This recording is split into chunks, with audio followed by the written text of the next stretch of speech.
అందరికీ నమస్కారం. Welcome to my channel Kishore's view. నేను మీ కిషోర్ బాబు అడ్వకేట్.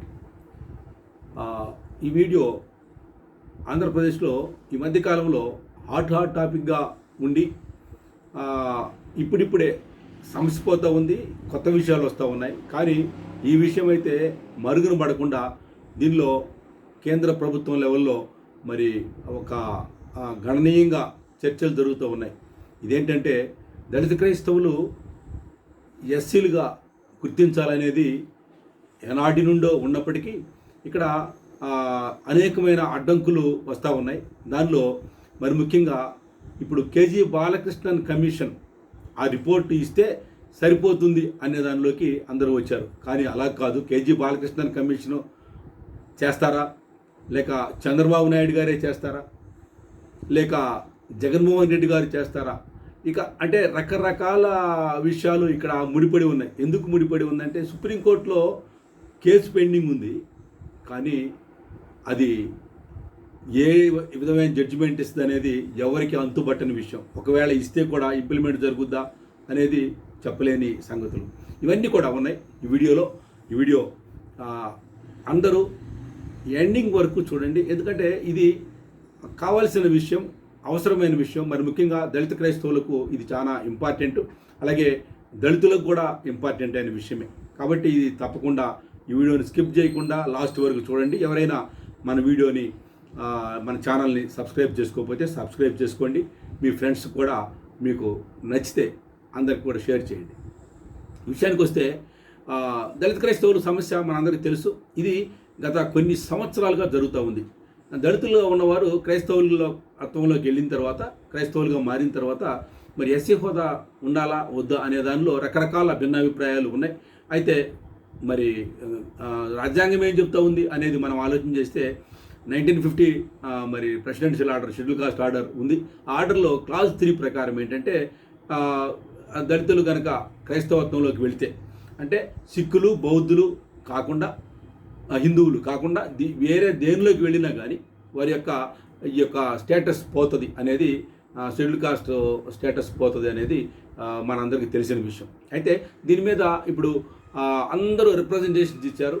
అన్ని రకాల వాళ్ళు, దళిత సంఘాల వాళ్ళు, క్రైస్తవ సంఘాల వాళ్ళు ఎంతోమంది మరి కేజీ బాలకృష్ణన్ గారికి రిప్రజెంటేషన్ ఇచ్చారు. అయితే ఆయన కూడా రిపోర్ట్ తొందరలో ఇవ్వబోతున్నాడని తెలిసింది. అయితే ఇక్కడే ఇప్పుడు సమస్య ఉంది. ఏంటంటే ఇప్పుడు కేజీ బాలకృష్ణన్ ఈరోజు కొత్తగా ఆయన రిపోర్ట్ ఇచ్చేది ఏం లేదు.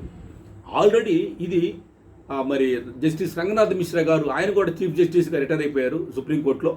ఆయన ఒక కమిషన్ ఆయన రిపోర్ట్ ఇచ్చారు. ఆ రిపోర్ట్లో దళితులు క్రైస్తవత్వంలోకి వెళ్ళినంత మాత్రం చేత వాళ్ళ స్థితిగతులు ఏం మారలేదు, కాబట్టి వాళ్ళని దళితులుగానే ట్రీట్ చేయండి, వాళ్ళకి షెడ్యూల్ కాస్ట్ ఇవ్వండి అనేది ఆయన యొక్క ఈ కమిషన్ యొక్క సారాంశం. అది ఇచ్చారు. దాన్ని ఇంప్లిమెంట్ చేశారా అంటే ఇంప్లిమెంట్ చేయలేదు. ఎవరు ఇంప్లిమెంట్ చేయలేదు? కాంగ్రెస్ వాళ్ళు చేయలేదు, ఇప్పుడున్న బీజేపీ కూటమి ప్రభుత్వం కానీ వారు కూడా చేయలేదు. అంటే ఎవరు కూడా దాన్ని ఇంప్లిమెంట్ చేయకుండా ఇప్పుడు డ్రాగ్ ఆన్ చేయడం కోసం ఏమైంది అంటే మరలా ఇంకొక కమిషన్ వేశారు. ఆ కమిషన్ ఏంటంటే ఆ యొక్క రంగనాథ్ మిశ్రా గారు ఏదైతే వాళ్ళ స్థితిగతులు మారటం లేదు అని చెప్పారో, అవునా కాదా ఇది మీరు తేల్చండి అని చెప్పి మరలా ఒక కమిషన్ వేశారు.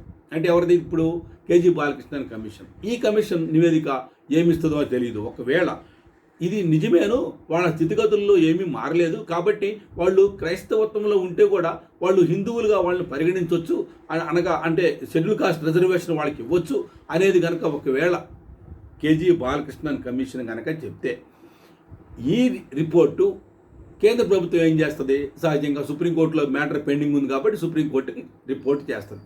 సో సుప్రీంకోర్టు ఇది ఆలోచన చేసిన తర్వాత సుప్రీంకోర్టు పాజిటివ్గా ఇస్తుందా, నెగిటివ్గా ఇస్తుందా క్రైస్తవుల కంటే తెలియదు.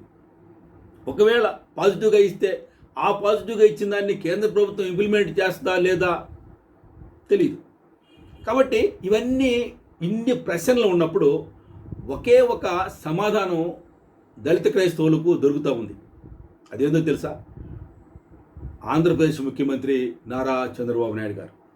నారా చంద్రబాబు నాయుడు గారు ఈ విషయంలో నా అభిప్రాయం ఏంటంటే ఆయన ఒక్కరు మాత్రమే దీనిని సాల్వ్ చేయడానికి ఆయనకి అవకాశం ఉంది. ఎందుకు అంటే ఎన్డీఏ ప్రభుత్వం ఈరోజు మరి నిలబడింది అంటే కేంద్రంలో నరేంద్ర మోడీ గారు ప్రధానమంత్రిగా ఉన్నారు అంటే అది కేవలం చంద్రబాబు నాయుడు గారు వారికి సపోర్ట్ ఇవ్వబట్టే. అనగా మన రాష్ట్రంలో ఉన్న మన రాష్ట్ర ప్రభుత్వం మరి వారికి బేషరతుగా వారికి సపోర్ట్ ఇచ్చింది. బేషరత్ ఏముంది, కొన్ని మంత్రి పదవులు మన వాళ్ళు తీసుకున్నారు కాబట్టి వీళ్ళ అండదండలతోటి అది నడుస్తూ ఉందనేది అది నిర్వివాదాంశం, అందరికీ తెలిసిన విషయమే. అయితే ఇప్పుడు ఈ పరిస్థితుల్లో చంద్రబాబు నాయుడు గారు కనుక పొరపాటున విత్డ్రా చేసుకుంటే మరి కేంద్ర ప్రభుత్వం ఉంటుందా? ఉండదు. కాబట్టి ఇవన్నీ ఉన్నాయి. అయితే ఇంత గొప్ప త్యాగం చంద్రబాబు నాయుడు గారు చేస్తారా, లేక ఇంత గొప్ప ఒక ధైర్యమైన స్థితిని చంద్రబాబు నాయుడు గారు ఎదుర్కొంటారా, లేకపోతే దళితుల పట్ల ఆయన మరి ఇంత మొగ్గు చూపిస్తారనేది మనము చెప్పలేం. కాబట్టి ఇప్పుడు చేయవలసింది ఏంటంటే అసలు ఆయన దృష్టికి వెళితే కదా. ఇప్పుడు దళిత నాయకులు అందరూ కూడా ఏం చేస్తూ ఉన్నారు, ఒక్కొక్కరు ఒక్కొక్క పార్టీ పెట్టారు. నలుగురు ఉన్నారు, నాలుగు రకాల పార్టీలు పెట్టారు. 5గురు ఉన్నారు, ఆయన కూడా ఇంకో పార్టీ పెట్టారు. ఇట్లా రకరకాల పార్టీలు పెట్టుకొని ఏమవుతా ఉన్నారంటే ఎవరు పార్టీని వాళ్ళు సస్టైన్ చేసుకోవడం కోసం వాళ్ళు రకరకాల వేదికల మీద రకరకాలుగా మాటలు మాట్లాడుతూ ఉన్నారు. అయితే పరిష్కారం వస్తుందా అంటే ఏం పరిష్కారం దొరకట్లా. పరిష్కారం రాదు. ఎందుకంటే వీళ్ళకి మైనారిటీ ఉంటారు. ఎవరైనా కానీ కొత్తగా పార్టీలు పెట్టేవాళ్ళు మైనారిటీ, డెఫినెట్గా మైనారిటీలు ఉంటారు. మైనారిటీ అంటే వాళ్ళు తక్కువ అల్పసంఖ్యాకులు ఉంటారు. కాబట్టి వారికి సాధ్యం కాదు. ఇది ఎవరికి సాధ్యం? ఎవరైతే ఇప్పుడు మెజారిటీలో ఉన్నారో లేక ముఖ్యమంత్రిగా ఉన్నారో చంద్రబాబు నాయుడు గారికి సాధ్యం. మరి ఎవరైనా రిప్రజెంటేషన్ చంద్రబాబు నాయుడు గారికి మరి వీళ్ళందరూ కలిసి అయ్యా దళిత క్రైస్తవులకి ఈ విధంగా అన్యాయం జరుగుతూ ఉంది, మరి రాజ్యాంగం ప్రకారం అయితే అది ఆ ఆర్టికల్ ప్రకారం 1950 షెడ్యూల్ కాస్ట్ ఆర్డర్ ప్రకారము మరి దాన్ని క్లాజ్ 3ని మరి దాన్ని తీసివేయాలని మీరు కూడా అసెంబ్లీలో తీర్మానం పాస్ చేశారు. జగన్మోహన్ రెడ్డి గారు అంతకుముందు ఆయన పాస్ చేశారు. మీ ఇద్దరికంటే ముందు ఉమ్మడి ఆంధ్రప్రదేశ్లో మరి రాజశేఖర రెడ్డి గారు తీర్మానం పాస్ చేశారు. కాబట్టి మీరు మాత్రమే చేయగలరని ఎవరైనా రిప్రజెంటేషన్ ఇప్పటివరకు ఇచ్చారంటే ఎవరు కూడా ఇవ్వలేదు. అంటే ఇక్కడ మనము అవకాశాన్ని వదిలిపెట్టుకొని కేంద్రం దగ్గరికి వెళ్ళి లేక బాలకృష్ణ దగ్గరికి వెళ్ళి ఆయన దగ్గరికి పోయి మనం రిప్రజెంటేషన్ ఇవ్వటం, కేంద్రంలో మనం ఏదో చేయలేదు అనుకోవటం, లేక బీజేపీ ప్రభుత్వం ఉంది మనకెందుకు చేస్తుంది అని మనం అనుకోవటం, ఇవన్నీ కూడా ఎంతవరకు న్యాయం, ఎంతవరకు సబబు? మనం చేయవలసిన పని చేసి ఆ తర్వాత బీజేపీ ప్రభుత్వం చేయలేదు, కూటమి ప్రభుత్వం చేయలేదు, లేక చంద్రబాబు నాయుడు గారు చేయలేదు అంటే దానికి ఒక అర్థం ఉంది. కాబట్టి ఇప్పుడు చేయవలసిన తక్షణ కర్తవ్యం ఏంటంటే చంద్రబాబు నాయుడు మాత్రమే ఆయన ఒప్పించగలరు. ఎవరిని? నరేంద్ర మోడీ గారిని. ఎందుకు అంటే ఈయన అండదండలతోటి ఆ ప్రభుత్వం నడుస్తుంది కాబట్టి చంద్రబాబు నాయుడు గారి మీద ఒత్తిడి తీసుకురావాల్సిన అవసరం అయితే ఉంది. దీనివల్ల చంద్రబాబు నాయుడు గారు చరిత్రలో ఆయన ఒక దళితుల పట్ల ఒక గొప్ప వ్యక్తిగా నిలబడిపోతారు. ఇప్పుడున్న రీసెంట్ పరిస్థితులు మనం చూస్తే ఒక మాదిగ యువకుడు క్రాంతి కుమార్ మరి ఆయన లాకప్ డెత్ జరిగింది.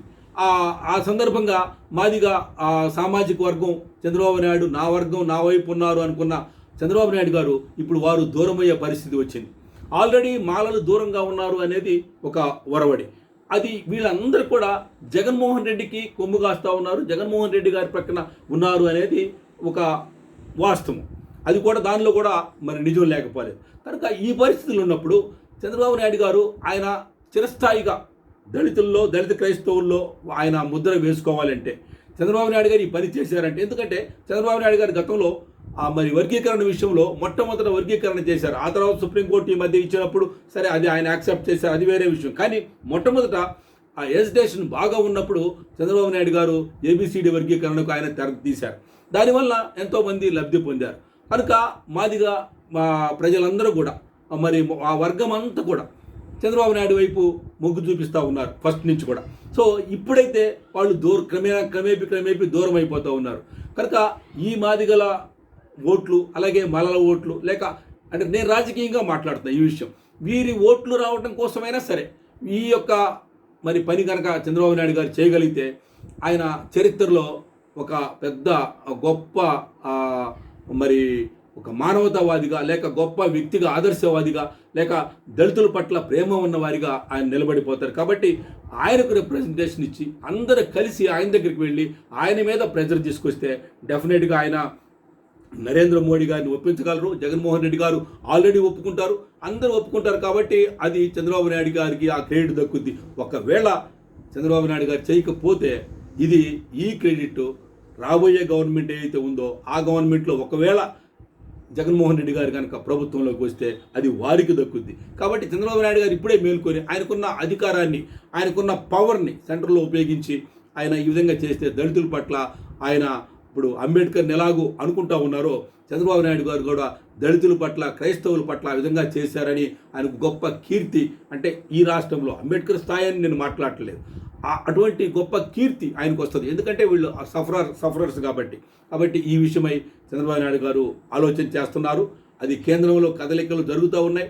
కానీ ఒక రిప్రజెంటేషన్ మాత్రమే జనము ఆయన దగ్గరికి తీసుకెళ్లాల్సిన అవసరం ఉంది. ఇది కనుక దళిత క్రైస్తవులు కనుక తీసుకెళ్ళగలిగితే, అందరూ కలిసి కనుక తీసుకెళ్ళగలిగితే చంద్రబాబు నాయుడు గారి మీద ప్రెజర్ బిల్డప్ చేసినప్పుడు ఆటోమేటిక్గా ఆయన ఒప్పుకుంటారు. అదే సమయంలో ఆయనకు కూడా అది లాభం చేకూరుద్ది. ఓట్లు జగన్మోహన్ రెడ్డి గారి దగ్గర నుంచి గండి కూడా కొట్టడానికి కూడా అవకాశం ఉంటుంది. కాబట్టి ఈ విషయాన్ని ఆలోచన చేయాలని, విఘ్నులైన అందరూ కలిసి ఆయనకు రిప్రజెంటేషన్ ఆయనకి ఇవ్వగలిగితే అది ఎంతో మరి దళిత క్రైస్తవులకు లబ్ధి చేకూరుతుంది. దళిత క్రైస్తవులను కూడా ఎస్సీలుగా గుర్తించడానికి అవకాశం ఉంటుంది. అందరికీ నమస్కారం.